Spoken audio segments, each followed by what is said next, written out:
Hi everyone. So I'm going to answer another question here, and it's from Sherri G. So hi Sherri, if you're watching. Sherri asked me, she said, "Hi Staci, I'm relatively new to your channel. Ever want to do an update video on why you went raw and what healing you experienced, if any? Thank you for your channel." So I most certainly can do that because I have done a couple of videos on why I went raw and all that stuff already, but it doesn't hurt to do another video, you know, and just like Sherri said, an updated video. So yeah, there are some updates as far as like the experiences and benefits that and things I've learned from going raw too. So first of all, you guys, I'm going to start with, yeah, the first part, why I went raw.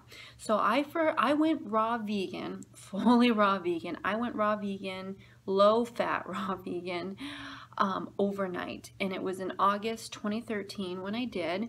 And it was because I was in tremendous amounts of pain. Like, tremendous amounts of physical pain. Okay, my background was, there was a phase towards the end, is actually all through my college years, okay? So from the period of 2007 to 2013, I really got into like intense running. Like I got addicted to exercise. I got addicted to running.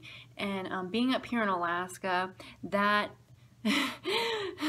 it takes a different toll on your body being in a cold climate, you know, running and doing outdoor activities. You can still do it, but it's definitely much more tougher on the body, and it makes you stronger too, but there's a lot more you have to battle with, which is the elements outside, you know, the cold, intense weather, the conditions, the snow, the ice, and the temperatures are a main one. But besides that point there was, I kind of, for me personally, I have always eaten healthy.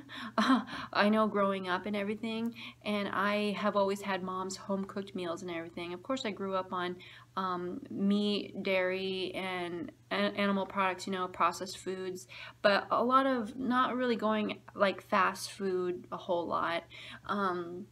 Always mom's home cooked meals, you know. But of course, I remember always having grains in my diet, you know, bread, peanut butter, jelly, you know, those chewy bars, nature granola bars, all these whole grain cereals and the other types of cereals, and then regular like skim milk, 2% milk and stuff like that, and then crackers like the Ritz crackers, and then wheat thins, and you know, all that stuff, and then of course chips, cookies, cakes, pies, donuts and stuff once in a while. You know, that was what I grew up growing up eating. And then of course mom's home cooked meals was always like, you know, spaghetti, you know, the meat and potatoes and veggies, and a glass of water, and then your salad on the side. And then of course you got all your snack foods like pretzels and stuff like that too. But then when I was in my teenage years, I want to say from like 16, 17 years old, I really started kind of getting into health, and I kind of started stopping like eating the kind of like really bad foods, you know, like the donuts and chips and cookies and stuff like that. But I still kind of ate that, but I got more healthier, where I was eating a lot more fruits and vegetables, and then eating a lot more whole grains, because that's what's kind of ingrained in our brains in today's society, you know, is when it comes to eating healthy, they always emphasize grains, whole grains, all these grains, ancient grains, whole grains, and this wheat and stuff like that. And so I always had a really huge emphasis on grains when I started changing my health at that time. But when I got to like college, it got super, that's when life was really starting to get real stressful, you know. And if you've ever been to college, you kind of know what I'm talking talking about? But I mean, like, through my college years, I kind of got to a point where I was sitting all the darn time, you know. In class you sit, and then you got to go to the library and sit, and you got to go to the computer and sit to do your paperwork and stuff, and it's just all hours of the day. And then when you go to work, when you need a job on top of that, well, depending on your job, you sit at your job, and that was just irritating the heck out of me, and just something rose up inside of me where I wanted to move. And I'm a person who likes to stay active, who likes to keep moving, and I like to always keep moving because it feels good when you move, you know. I hate sitting all the time, and I know I'm sitting in this video, but this is probably like one of a rare video where you guys actually see me sitting down. Otherwise I'm always standing up, and standing up in my videos.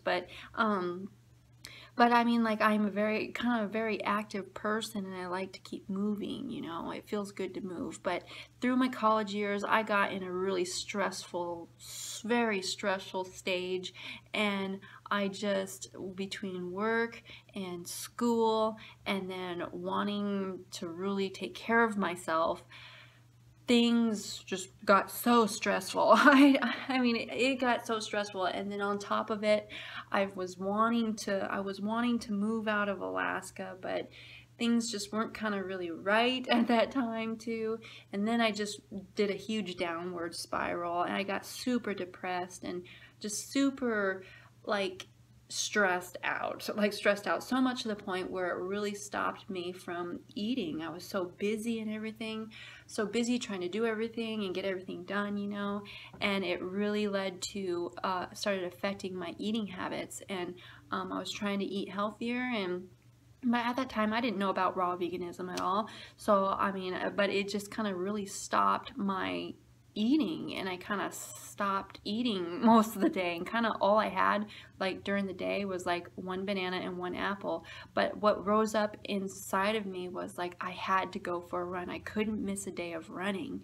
And because I got into running when I was kind of first started college, because I wanted to move. I needed to move my body, and I started getting into a really good routine of going for a walk every day. And at the time, I was living up on the hill, the steep hills, so I'm not on flat ground. I'm like up hills, down hills, long miles at 40 below, 40, 45 below in the snow and ice. And my goodness, it feels good to really work the body, especially when it comes to running. But when you're battling the climate too, that takes a whole nother toll on your body too, and especially when you're not on flat ground either, especially on ice and snow too.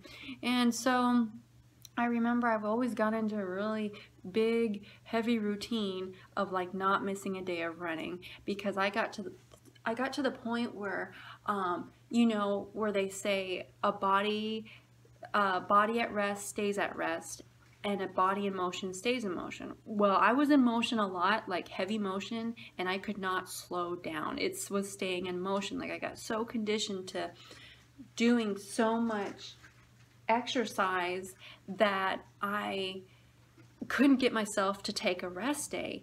And then, but again, on top of that, when I was just stressed out to begin with too, with my normal daily routine with school and work and everything, that I just kind of stopped eating. It affected my eating patterns, and which eventually led to the injuries, running injuries. I had started getting problems in my knees and my legs. I got runner's knee.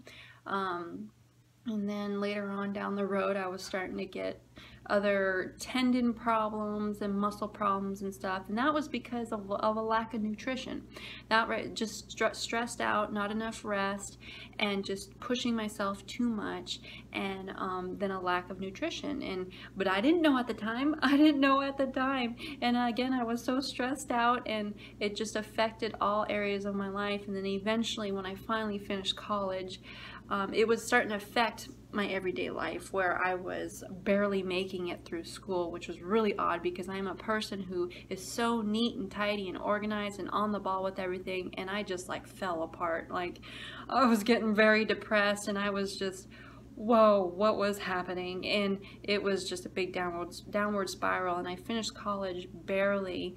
And then in August 2013, when I hit enough pain in my legs, I finally said, I am so fed up with this. I am so fed up with this, because I was in some really bad pain and everything. And so I was really searching on the internet for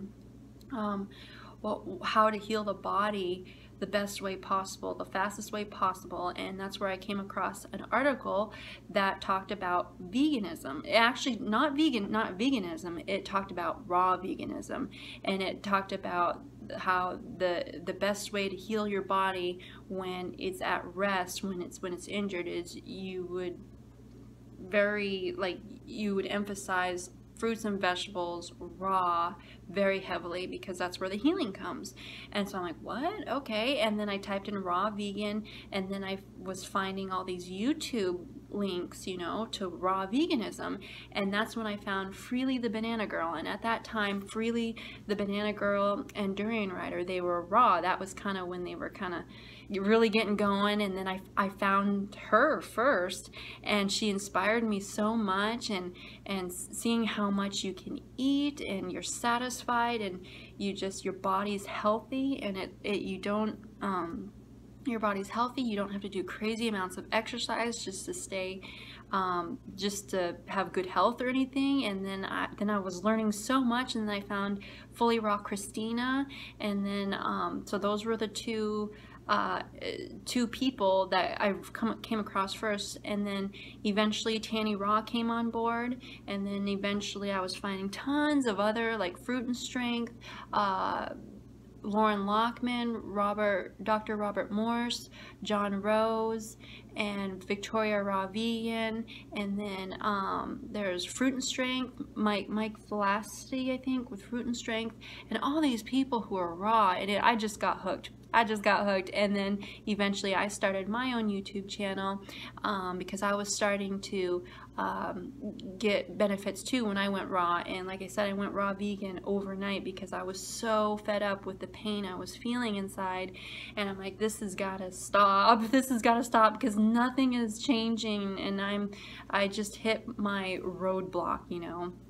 And I just hit a really bad dead end, and so I was like determined to change, and I am changing now. I'm not going through a darn transition period here.